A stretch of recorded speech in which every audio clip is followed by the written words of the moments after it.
त्यांचा राजा होता. झुकला नाही कोणासमोर मुघलांचा तो बाप होता. झुकला नाही कोणासमोर मुघलांचा तो बाप होता.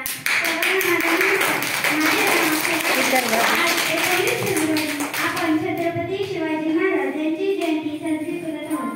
छत्रपती शिवाजी महाराजांचा जन्म 19 फेब्रुवारी 1630 रोजी शिवनेरी किल्ल्यावर झाला. त्यांच्या वडिलांचे नाव शहाजीराजे भोसले व आईचे नाव जिजाऊ असे होते. छत्रपती शिवाजी महाराज हे लहानपणापासूनच अत्यंत हुशार व चतुर्बुद्धीचे होते. त्यांनी केवळ 15व्या वर्षी रायरेश्वराच्या मंदिरात जाऊन स्वराज्य स्थापनेची प्रतिज्ञा केली. त्यांनी शक्तीपेक्षा युक्तीचा वापर करून अनेक बलाढ्य शत्रूंचा पराभव केला. अनेक गड किल्ले जिंकले. गोरगरीब जनतेला सुखी केले. 6 जून 1674 मध्ये शिवरायांचा राज्याभिषेक झाला. दुर्दैवाने 3 एप्रिल 1680 मध्ये शिवरायांनी अखेरचा श्वास घेतला. आले किती गेले किती उडून गेला घरला.